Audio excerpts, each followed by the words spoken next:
All right, let's dive right in. Today, we're going to unlock the secrets to creating real, genuine connections with people. We'll be using the incredible guide from Leil Lowndes, How to Talk to Anyone, to turn that social fear we all feel into an absolute superpower. Ready? Let's go.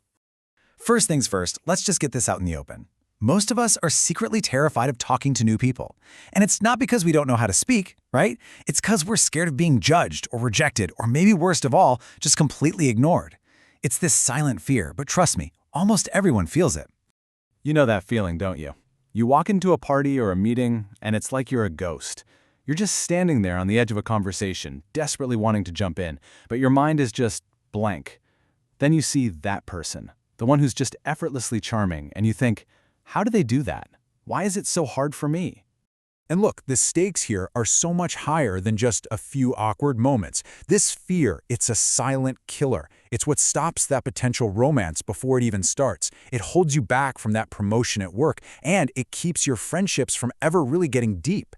But here's the absolute game changer. What if I told you charisma isn't some magic you're born with? It's a skill. It's a set of tools, really, based on proven psychology that anyone, and I mean anyone, can learn. So you know what? Let's open up that toolbox. So before you even open your mouth to say hello, your body is already deep in conversation. The most successful communicators out there, they know that a powerful first impression is almost entirely nonverbal. Technique number 1 is called the flooding smile. It works like this. When you first meet someone's eyes, fight that urge to give them a quick, automatic smile. Instead, just look at their face for a split second, and then let a big, warm, genuine smile slowly flood your face. And the psychology behind this is just brilliant. A slow smile feels earned. It sends this subconscious message that says, hey, this smile isn't for just anybody in the room, it's specifically for you. And that one little thing makes them feel incredibly special and builds trust instantly. Now, you're going to pair that amazing smile with a technique called sticky eyes.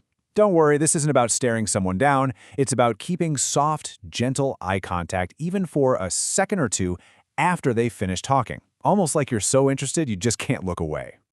Just think about how powerful that is. We live in a world where everyone is distracted, looking at their phones, feeling totally ignored. So when you give someone your focused, undivided attention, it's not just being polite, it's a profound gift. You're literally making them feel like they matter. And here's a little mental trick to wrap this all up. Before you walk into a room, just decide, everyone in here is my friend, they already like me. Now, this isn't about being delusional, it's about hacking your own body language. Your brain doesn't know the difference, so instead of flooding you with anxiety, it fills your posture with warmth and confidence. Okay, so you've nailed the first impression. You're looking confident, you're smiling warmly. Now what? What do you actually say?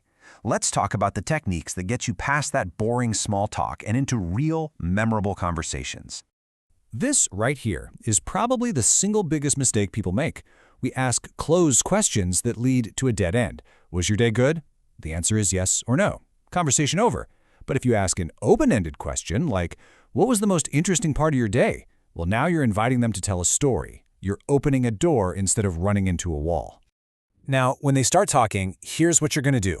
You're going to resist that urge to immediately jump in with your own story. Instead, use what's called the power pause. When they finish speaking, just take one full second. Breathe, then reply. That tiny little gap makes you seem so much more thoughtful and confident, like you actually absorbed what they said. All right, let's level up. We're getting into the really advanced stuff now. This is about moving beyond just a friendly chat and actually building that deep emotional rapport. You know, the kind of connection that creates real trust and relationships that last. Okay, look at this slide, because this is so important. When someone says, I'm exhausted, our first instinct is to reply with a fact about ourselves, like, yeah, I've been busy too. But that completely misses the point. The connecting response mirrors their emotion. Saying, wow, that sounds draining. That validates their feeling. It shows you're not just hearing their words, you're feeling what's behind them.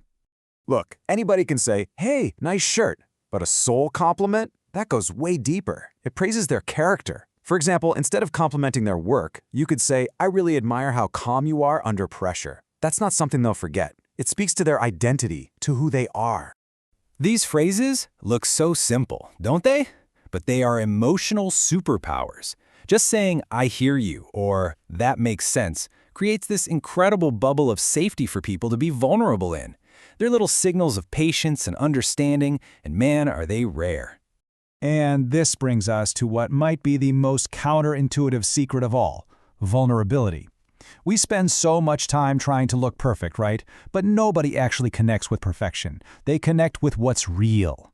Sharing a relevant struggle of your own, or just saying, "I've been there," that's not weakness. That's an invitation for a real human connection. So, after going through all these different techniques, what's the one big idea that ties them all together?